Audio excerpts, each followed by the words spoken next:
1973 жылдың наурыз айының соңына дейін Буэнос-Айрестің Сан-Кристобаль ауданындағы Эмилия мейрамханасы адамдар көп жиналатын әрі көңілді орындардың бірі болған. Бірақ сол уақыттан кейін болған оқиғалардың артында келушілердің өздері де сезбеген сұмдық жағдай тұрған еді.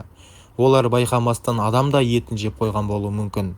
Бүгін біз Аргентинада болған осы жұмбақ әрі қорқынышты оқиғаны баяндаймыз. Эмилия Басси 1911 жылы Ливанның астанасы Бейрутта дүниеге келген. Бір күні елден кетуге мүмкіндік туады. Ол еш ойланбастан бұл мүмкіндікті пайдаланып, отбасы мен қаржылық қиындықтардан арылуды көздеп, ұзақ сапарға аттанады. Эмилия Аргентинадан бір-ақ шықты. Қолында шағын ғана чемодан еді. Оның ішінде Буэнос-Айресте тұратын бірнеше ливандық танысының мекенжайы жазылған шағын дәптері ғана. Эмилия Неда штатында орналасады. Сол жерде оған Дора Рамос есімді әйел көмектеседі. Дәл осы Дора оған испан тіліндегі алғашқы сөздерін үйретіп, шетелдік қызға Түркишка деген лақап ат қояды. Эмилия Дорадан үнемі ақыл-кеңес пен қолдап алып жүреді. Ол жалдау ақысын уақытында төлеп қана қоймай, үй мен ас үйде таза ұстауға да көмектесетін. Эмилия бұл әйелмен жақсы қарым-қатынас орнатса, өмірінде көп мүмкіндік ашылатынын түсінді. Дора жыл бойы үйінде түрлі елден келген иммигранттарды орналастырып келген. Әр шетелдік келгенде өз елінің дәстүрлі тағамдарын дайындап беруін сұрайтын. Ал Ливан асханасы оған ерекше ұнайтын. Эмилия да Дораға арнап жиі тамақ әзірлейтін. Біраз уақыттан кейін тұрмысы түзеліп, өзіне сенімді бола бастаған соң тұрақты жұмыс тапқысы келеді. Дора оның бұл тілегін орындап, оны ет сақтайтын тоңазытқыш қоймасына жұмысқа орналастырады. Эмилия бұл жерде 10 жылға жуық еңбек етеді. Ол өте еңбекқор әйел болған. Соған қарамастан жеке өміріне де уақыт табатын. Ауданында балалардың бірінде Эмилия Филиппе Руэде есімді перулік жігітті танысады. Филиппе одан 13 жас кіші еді. Бір күні Филиппе Эмилия отырған үстелге өзі келеді. Оны бір жерден көргендей болып, кейін оның ет қоймасында жұмыс істегенін есіне түсіреді. Филиппе қала орталығындағы дүкендердің біріне ет жеткізумен айналысатын. Қоймаға әр келген сайын Эмилияның күшіне таңғалатын. Ол етті ер адамдардан кем түспей шауып, ауыр жұмысты еш қиындықсыз атқаратын. Жас айырмашылығы екеуінің сезіміне кедергі болмады. Олар кездесіп жүріп, кейін үйленді. Содан соң Буэнос-Айрестің әйгілі Сан-Кристобаль ауданындағы Рая көшесі 2201 үйге көшіп келеді. Бірнеше жыл бойы олардың өмірі бір қалыпты өтеді. Таң ата Филиппе жұмысқа өзі менеджер болып істейтін мейрамханаға кететін. Ал кейде қосымша қара жұмыста істейтін. Эмилия болса ет сақтайтын қоймаға баратын. Уақыт өте келе Эмилия мен Филиппе үй иесі Хосе Патриалға үй мен жерін өздеріне сатуға көндіреді. Жұп біраз ақша жинағанымен үйді толық сатып алуға қаражаттары бәрібір жетпейтін. Осы кезде Эмилия күн сайын таңмен тұрып, тоңазытқыш қоймасына қатынап, ауыр жұмыс істеуден шаршағанын жиі айта бастайды. Бұл кезде Эмилия мен оның күйеуінің 3 қызы бар еді: Флоринда, Роза және Мирта. Әрине, анасы қыздарының өміріне көбірек араласып, олар үшін қолынан келгеннің бәрін жасап, болашақтарын қамтамасыз еткісі келді. Ақыры отбасы Хосемен келісімге келеді. Эмилия мен Филиппе қолдарында бар жинақтарын бірден беріп, қалған соманы бөліп төлеуге ұсыныс жасайды. Хосе болса келіседі, бірақ бір шарты болады: қарыз толық өтелгенше өзі де сол үйдің артқы жағындағы бөлмеде тұрып қалу керек. Жұп бұл шартқа келісіп, осылайша Хосе Патриалмен бірге тұра бастайды. Эмилия тоңазытқыш қоймасындағы жұмысынан шығып, жеке кәсібін ашуды ойластыра бастайды. Ол пансионда тұрған кезінде есіне алады. Сол жерде жұрт оның ливандық тағамдарды керемет дайындайтынын талай рет мақтаған еді.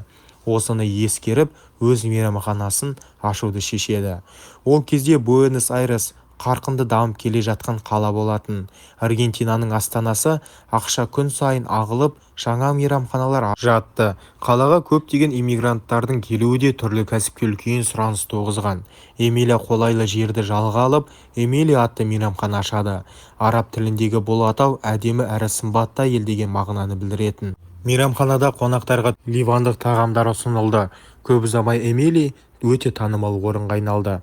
Күн сайын Эмилия таңертең ерте тұрып, мейрамханаға дайындалса, күйеуі болса Филиппе өз жұмысына кететін. Уақыт өте келе мейрамхананың танымалдылығы артып, тіпті Лионс телеарнасының қызметкерлері күн сайын осында түскі ас ішетін болды. Кәсіптен түсетін табыс жаман емес еді, алайда ол отбасының Хосеге берешегін толық өтеуге әлі де жетпейтін. Уақыт өте келе Хосенің Эмилияға деген қызығушылығы күшейе түсті. Күйеуі үйде жоқ кезде ол Эмилияға жақындап, оған тиісуге тырысатын. Эмилия оған үзілді-кесілді қарсы болғанымен ешкімге тіс жармады. Өйткені үй иесіні ашуландырып, оларды үйден қуып жіберуінен қорқатын.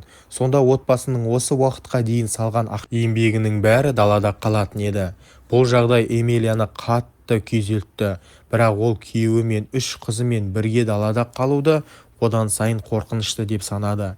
Эмилия отбасының болашағы жақсы болғанын қалады, сондықтан күндіз-түні еңбек етті. Апталар мен айлар бойы бәрібір бір сценариймен қайталанды. Эмилия таңғы сағат 4-те тұрып, мейрамхана мәзіріндегі тағамдарды дайындауға кірісетін. Күйеуі ерте тұрып жұмысқа кететін. Ал біраз уақыттан кейін Хосе оянып, қайтадан Эмилияны мазалай бастайтын. Оның мақсаты әйелді өзіне жақындық жасауға көндіру еді. Хосе Эмилиядан бір сәтке де қалмайтын. Әйелге деген әуестігі шектен шығып, күн сайын қысым көрсете берді. Эмилияның достарының айтуынша, бұл жағдай оны қатты қорқытатын, тіпті қорқыныштан дәрменсіз күйге түсірген. Соған қарамастан Эмилия Хосеге ашық қарсы тұра да алмады. Бірақ 1973 жылдың 24 наурызы бәрі өзгертті. Ол күні де әдеттегідей басталды. Эмилия жұмысқа әдеттегіден ертерек кеткен, күйеуін шығарып салды. Біраз уақыттан кейін Хосе де орнынан тұрып, бұрынғы әдетінше Эмилияға тиісуге келді. Алайда бұл жолы Эмилия жай ғана шыдап тұрмады. Ол Хосені өзінен итеріп, қарсылық көрсете бастады. Бұл жағдай ер адамның ашуын одан да сайын келтіріп, ол бұрынғыдан да дөрекі әрі агрессивті әрекеттерге көшті. Хосе ашумен Эмилияға ауырлық көрсетіп жатқанын өзі де аңғармады, бірақ оның құшағынан сытылып шығып үлгерді. Эмилия қыздарының бөлмесінің жанынан өте сақтықпен өтіп, оларды оятпауға тырысып, үйдің өз бөлігіне жүгірді. Сол жерден нейлон жіп алды. Хосе әлі де ішкі аулада оны күтіп тұрған еді. Эмилия қайта шықса, тағы да тиісуді жоспарлаған. Бірақ бұл жолы бәрі басқаша болды. Эмилия оған арт жағынан тұтқиылдан тап беріп, ер адамға қарсы тұруға мүмкіндік бермеді. Ол Хосені нейлон жіппен буындыра бастады. Эмилияның бойында күш жеткілікті болғандықтан, көп ұзамай Хосе қимылсыз қалды. Кейін Эмилия сол сәтті өзін ұзақ уақыт бойы қысып келген қорқыныштан құтылған кезі ретінде сипаттаған. Ол енді Хосе өзін мазалай алмайтынына көзі жетіп, отбасымен тыныш сүре алатынына қуанды. Енді оның алдында бір ғана мәселе тұрды: Хосенің денесінен құтылу. Эмилия денені жәшікке орналастырылып, үстін көкөніс пен ас дайындауға пайдаланатын картоп салынған қаптармен жауып қойды. Осылайша оны көзге байқалмайтындай етіп жасырды. Содан кейін Эмилия ештеңе болмағандай күнделікті тіршілігін жалғастырды. Көп ұзамай мейрамханада дайындық жұмыстарын аяқтап, есігін ашып, келушілерді әдеттегідей қабылдай бастады. Кешке мейрамхананы жауып, күнделікті жұмысын аяқтады. Бірақ осының бәрінің арасында Хосенің денесінен қалай құтылатынын ойластыру керек болды. Ең бастысы, ешкімнен күдік туғызбай, өзінің қалыпты тәртібінен ауытқымау еді. Келесі күні Эмилия тағы да әдеттегі жұмыс күніне дайындалды. Күн әлі шықпаған. Ал ол мейрамханада тағам әзірлеуге қажетті өнімдерді баяғыдай турап жатты.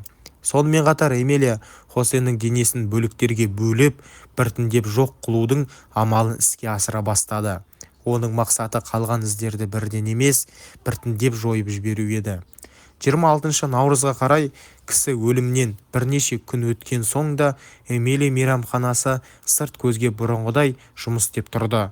Ал ас үйде Эмилия өзінің қасіретті құпиясын жасырудың соңғы кезеңдерін жүзеге асырып жатқан. Сол күндері мейрамханада кәдімгі ет сияқты дайындалған ұлттық тағамдар ұсынылып жатты. Эмилия болса қонақтарды бұрынғыдай қуана қарсы алып, қызмет көрсетуді жалғастыра берді.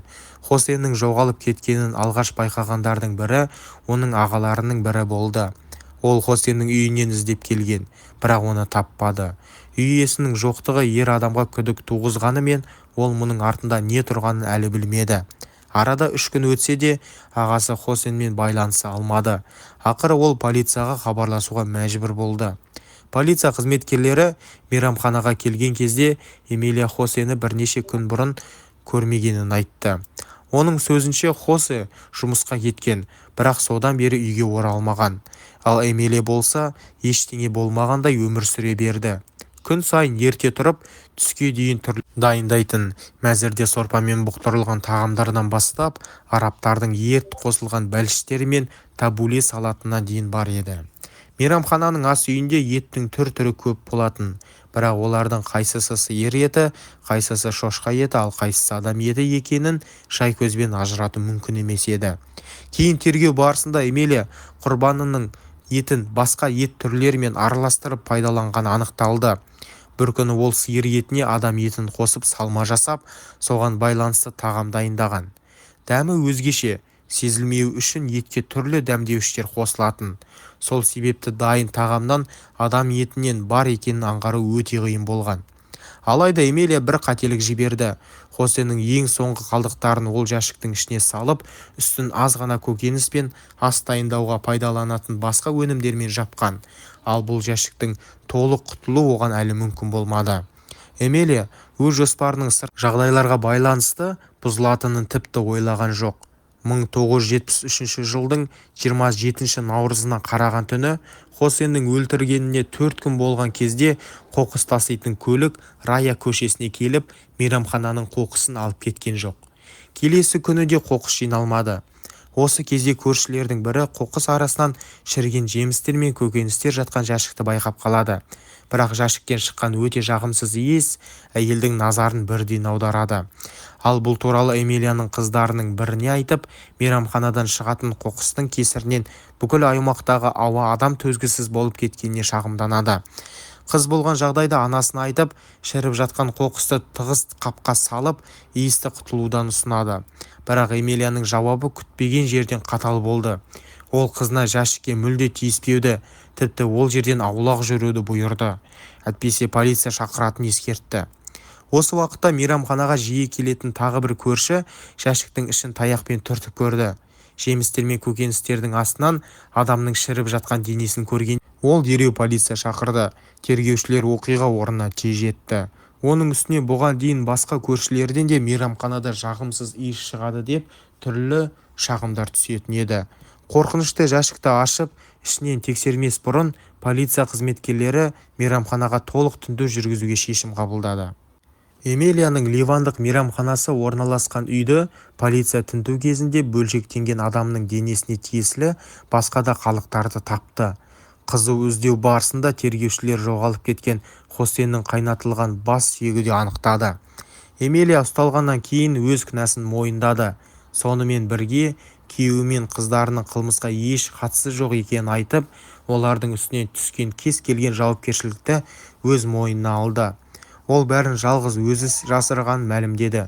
Тергеу барысында полиция Эмилияға біреудің көмектескенін дәлелдейтін ешқандай нақты айғақ таба алмады. Эмилия қылмысқа не себепті барғанын да жасырмады. Оның айтуынша Хосеннің қайта-қайта тиісуі жанына батқан. Ол бірнеше ай бойы нағыз тозақты бастан өткіргенін, күн сайын осы ер адамнан қалай құтылуды ғана ойлағанын айтты. Эмилия Хосе тірі қала берсе, алдағы жылдарда да өзі мазалайтынын қорыққан. Сонымен қатар оның өзіне күш көрсетуінен де қауіптенген. Мойындауының сөзінің соңында Эмилия, мен өз шешіміммен мақтанбаймын, бірақ дәл осындай жағдай тағы 1000 рет қайталанса да, мен бәрібір солай әрекет етер едім деді. Сотта болған оқиғаны баяндағанда оның дауысы бір сәтке де дірілдеген жоқ. Эмилия Хосеннің қалай буындырып өлтіргенін, кейін денесін қалай бөлшектегенін және оның басын 3 күн бойы қазанда қайнатқанын егжей-тегжейлі айтып берді. Ол тіпті басын қайнатуды тек бір себеппен тоқтатқанын мойындады. Хосеннің жүзін қайта-қайта көруден шаршаған. Ақыры Эмилия Хосеннің басын газетке орап тастаған. Кейін ол тергеушілерге егер сол күні қоқыс таситын көлік келіп, қоқысты алып кеткенде, немесе біреу шіріген көкөністер салынған жәшікті басқа жаққа апарып тастауға көмектескенде, оның қылмысы ешқашан ашылмас еді деп сендірді. Эмилияның толық мойындауы Хосе Патрелланы өлтіргеннен дәлелдеуге жеткілікті болды. Сот оны кінәлі деп танып, 10 жылға бас бостандығынан айырды. Ол жазасының бір бөлігін әйелдер түрмесінде өтеп, 1979 жылдың қарашасында бостандыққа шықты. Эмилия ол кезде 74 жаста еді. Ол темір тордың ар жағында 6 жыл өткізген болатын. Кейбір көршілердің айтуынша, түрмеден шыққаннан кейін Эмилия бір кездері өзі жұмыс істеген мейрамхананың орнынан өтіп бара жатқан. Әрине, ол мейрамхана ол кезде әлде қашан жабылып, орында жоқ еді. Куәгерлердің сөзінше, Эмилия ғимараттың алдында бірнеше минут үнсіз тұрып, кейін ары қарай жүріп кеткен. Оны таныған адамдардың бірі жағдайын сұрағанда, Эмилия ащы жымиып, «Менің жағдайым ешкім қызықтырмайды» деп жауап берген. Осы сәттен кейін Эмилияның тағдыры туралы нақты дерек жоғалды. Кейін адамдардың айтуынша, таң атқан кезде қала көшелерінде жалғыз өзі мақсатсыз жүріп жүрген қарт әйелді жиі көруге болатын. Осылайша Эмилия Буэнос-Айрестің ауыздан ауызға тараған қалалық аңыздарының бір бөлігіне айналды. Ал бізге белгілі нақты дерек мынау. Эмилия Хосенді өлтірді. Оның денесін бөлшектеді, етін қайнатты және қандай да бір жолмен оның бір бөлігін өз мейрамханасында дайындалған тағамдарға қосты. Осылайша өздері адам етін жеп жатқанын білмеген көптеген қонақ оның құрбаны болды. Бұл оқиғаның ең сұмдық тұсы да осы болды. Көптеген адамдар етін жегенін білмей қалды. Ал бұл оқиғаны естігеннен кейін кейбіреулер өздері барған мейрамханалар туралы еріксіз ойлана бастады. Өйткені табақтағы тағамның нақты неден дайындалғанын біз әрдайым біле бермейміз.